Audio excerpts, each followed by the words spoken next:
Good evening, everybody, and welcome to RFL. I'm Richard French. It is just 134 days until, well, let's say a fateful election. And we got another reminder this weekend that the president's top priorities, seemingly protecting himself and his electoral chances, and he's willing to trample on the rule of law, apparently, to do both. Now, this weekend, Trump and the Attorney General William Barr axed this man, Geoffrey Berman, the Trump-appointed U.S. Attorney for the Southern District of New York. It's New York City's top federal prosecutor, and the man leading a series of investigations, possibly into the president himself, businesses, his charities, and a number of people connected to the president. Once again, where Donald Trump is involved, it seems that a questionable decision follows, including executing in a way that would make the Keystone Cops snicker. Now, Friday night, after 9 p.m., well after the close of business, the Attorney General released a statement announcing that the SEC chairman, Jay Clayton, will take over the prosecutor's job and that Berman,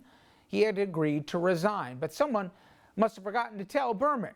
He released his own statement saying he had not resigned and had no intention of doing so. Saturday, Barr sends Berman a letter saying that he's disappointed with his public statements and that Barr asked Trump to fire Berman, and he did. I'll digress for a moment. The president says he knew nothing about it and wasn't involved, but we'll get to that later. Berman's number two would then step into the role. More on her in a moment. Berman, he follows another statement. Since the AG followed the normal rules of procedure, he says, I accept the decision and will leave my post immediately. Now, Trump, he's fumbled with this office before, and one of those earlier stumbles left the president and the AG seemingly without the replacement that they had originally wanted. Now, just a few weeks after he took office, Trump fired then SDNY U.S. Attorney Preet Bharara and replaced him with Mr. Berman, but Berman's nomination never confirmed by the Senate, so the judges of the Southern District appointed him. As a result, Barr could not move in the man that he originally wanted for the gig.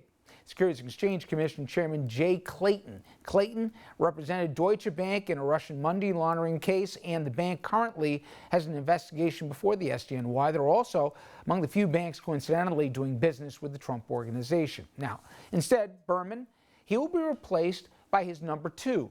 Audrey Strauss, who has a very good reputation. She expected to last through the election. Congress already threatening to investigate. House Judiciary Chairman Jerry Nadler, he wants hearings, says Barr ought to be impeached, but since the Senate Republicans would kill any impeachment, he says that would be a waste of time. And Nadler's counterpart in the Senate and a Trump ally, Lindsey Graham, he was also vocal in criticizing the termination of Berman, said his committee would not confirm a replacement until after November 3rd, and said the home state senators should decide. U.S. Attorney for the SDNY, it is a critical position. It's prosecutor of some of the highest profile cases in the country. Manhattan also home to the Trump organization, so Trump and his businesses also under their purview. Now, the office is also investigating this guy, you know, Rudy. Also, they're looking into his work in Ukraine to try and taint Joe Biden, also investigating several cases of interest involving the Turkish president, Mr. Erdogan.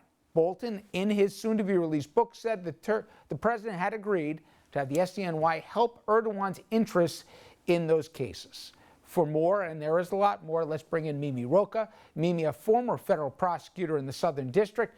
She's also getting ready for a big night ahead of her. She's on the ballot tomorrow running to unseat the sitting district attorney in Westchester County, New York. We'll talk about that as well. Okay. Just how unprecedented, we're so used to the atypical being the new normal, but just how unprecedented is what we're seeing happen. It's like a Saturday night massacre seemingly every couple months. This case, it was the head of the SDNY for seemingly no reason. Right. I mean, that's, I think, you know, when the news came out on Friday night that Barr announced that Berman had resigned, and that was Barr's phrasing in writing. Let's remember that. And praising him for his work in the process. Did a great work. Right, and we now know, was talking about putting Berman, you know, as head of the SEC or the civil division. So let's be clear. This, even Barr is not saying that this is somehow about Berman, Jeff Berman not being good at his job or not being capable or not being a good leader. I mean, if they were talking about putting him at the head of the SEC, that argument isn't even being made. So, you know, that gets back to the why is this happening? But in terms of the extraordinary part of this, I mean, Barr lied about it. And so when that news came out on Friday, there were, shockwaves going around, at least in the prosecutor community and former prosecutor community of, wait, what? Because it just didn't make sense. It didn't make sense that Jeff Berman would just be stepping down and that he wouldn't have told his office about it ahead of time. He would have. He's that kind of leader. So it turns out that the Attorney General lied about it, which I still can't get over that part of it. It's not just the firing, it's that he somehow thought he could get away with it because Barr has gotten away with lying. And just in the last couple hours, we now know the president lied. Which version of the truth, I don't know, but Right. Each are damning. First saying, I had nothing to do with it. The Attorney General decided to do this. That the most important U.S. attorney, the AG, would be going rogue, firing him without even notifying the president. The president, by the way, interviewing and choosing Berman. And then now the president or the White House saying that the president was involved in the termination. I don't know if it matters anymore what lie we're up to, but you're right, the Attorney General and the President, we don't know which is what. Now, I've heard all different versions of the parlor game as to why, and the timing of it, which is extremely curious. Right. Apparently on Friday, the Attorney General had asked the U.S. Attorney to sign a letter criticizing de Blasio for limiting meetings at religious gatherings to go after de Blasio since he wouldn't condemn, I guess, protesters. Berman wouldn't put his name to it, but I can't think that would be the reasoning, Mimi.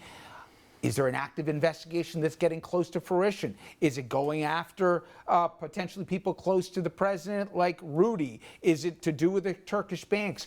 Have you found any credible reasoning as to why him and why now? Look, I think no is the short answer, and I absolutely think that Congress should do its job and get to the bottom of it. I think that various people, including Bill Barr, should be put under oath. I think that he's gotten away with just thumbing his nose at Congress for too long, and because he knows it's not going to go well for him. But why, especially now? How can that be his just choice to blow Congress off, basically? But I think in some ways, it almost doesn't matter whether it is one case or the whole kind of idea of we want to control the Southern District. Back when Michael Cohen was, when his office was searched, if you remember, before they knew Michael Cohen was cooperating, so that was 2018, Donald Trump said at that time, the Southern District is out of control. I'm paraphrasing, but that was the gist of what he said. And I think that is how they have felt about the Southern District, because it's not out of control, but it's not in their total 100% control. And we've seen that time and time again. And so the why now is the part that I really don't understand. Why would you risk the political backlash for this, so close to the election, unless you really are worried either, as you say, about something that was about to come out, or even the possibility that 3 months down the road, so close to the election, something could come out.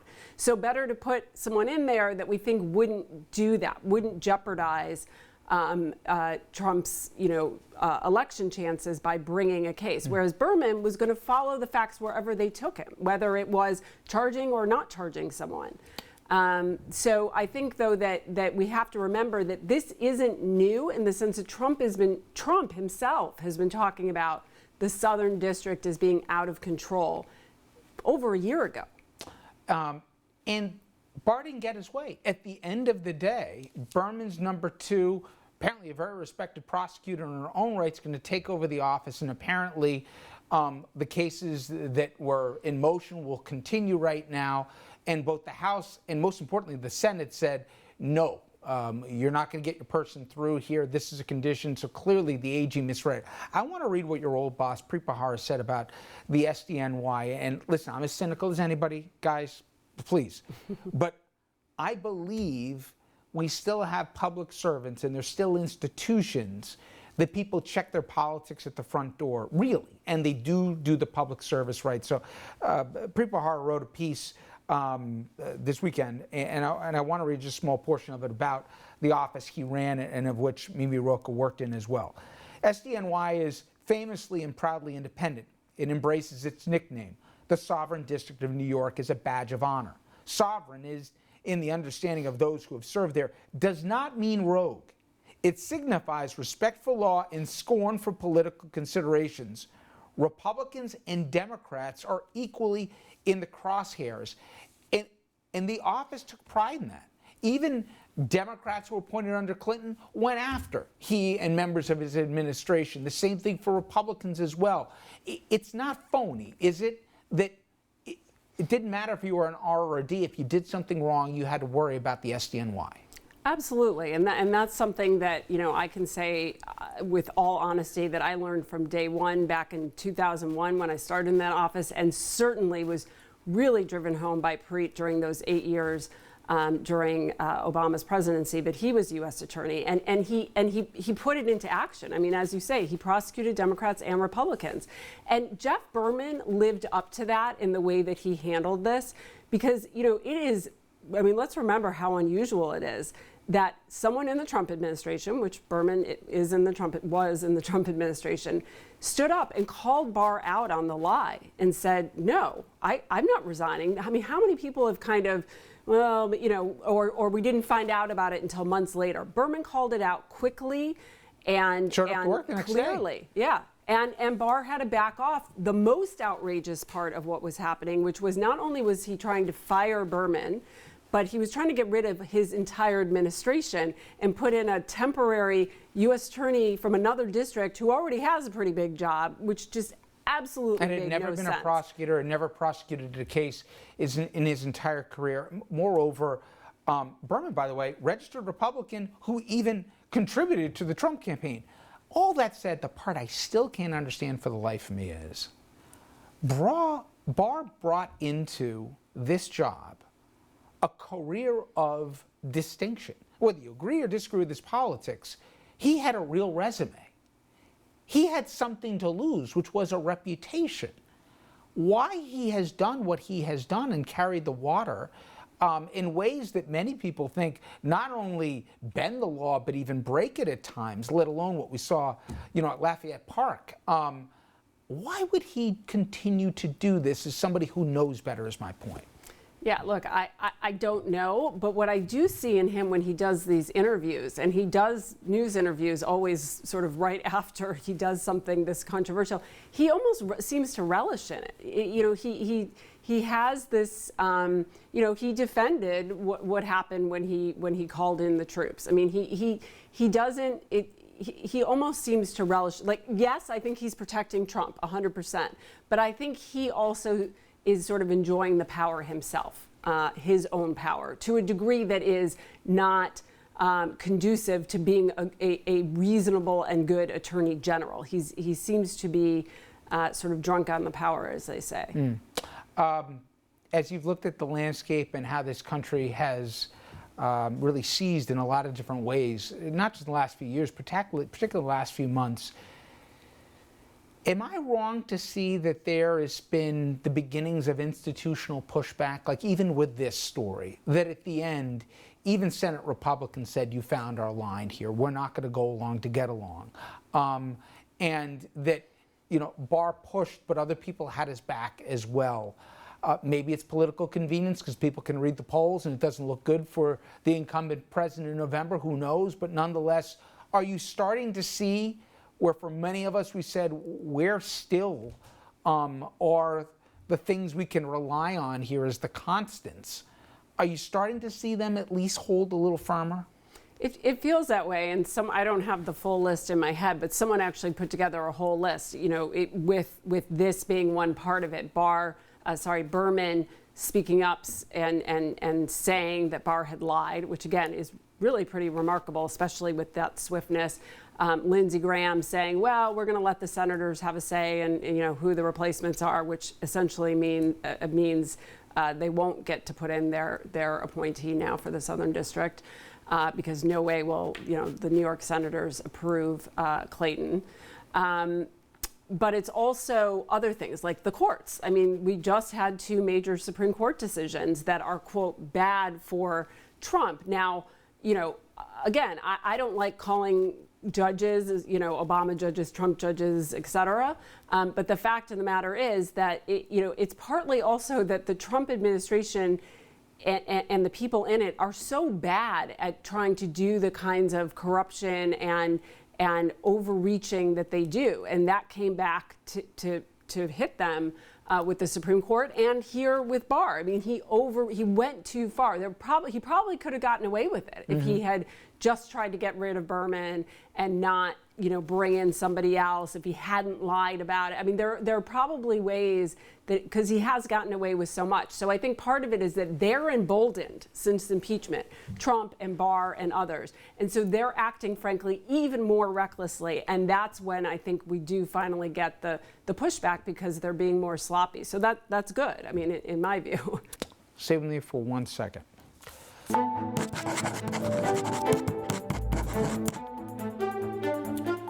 Usually, I wait to endorse candidates until we're late in the general election process. But this year, I'd like to throw my support to a particular candidate considerably earlier in the calendar. Now, I do so not because the challenger, in this case, the incumbent, is some terrible public servant, but because this candidate is so needed, especially now. Mimi Rocah's credentials, they speak for themselves. Her local and federal experience as a prosecutor, or a background in working with law enforcement at every level, and her leadership in the Justice Department more than qualifies her to be Westchester County's next district attorney. Now, all that is abundantly clear if you look at her resume, but for me, that's not why I'm singling her out in her candidacy this evening. I have never met a more capable, incorruptible person who has sought office not just for the title, but for, as we just said, the opportunity. Bedrock principles of the rule of law, checks and balances, they've been under assault in the age of Trump like I've never seen before, as has the reckoning of racism in our country. Standing up to abuses, whether they come from the highest level of government or in policing procedures, it requires competency, it requires courage, and it requires vision. To do what's right may upset some, but to preserve the status quo will be both far worse. Now, if I know anything about Ms. Rocah, it's that she will never be afraid to speak truth to power or fight the good fight. Owing political favors to no machine or person, she gives the County of Westchester its greatest advocate and best opportunity for justice for all, particularly at this moment in time. I enthusiastically endorse Mimi Rocah for district attorney, and I encourage you to do so as well and vote tomorrow. Mimi, best of luck. Thank you. I don't know if you'll need it, but I throw it there anyway. And who knows, in a week's time, we'll get some interesting results. Thank you, and thank you for that endorsement. It's very Absolutely. meaningful. All right, everybody, when we come back, the president's got no problem meddling with the Justice Department to try and help himself, and he's done the same thing when it comes to foreign policy, and that's just part of the avalanche of allegations coming from John Bolton, his former national security advisor. Trump presidency under attack, seemingly from all sides. That's next when RFL continues.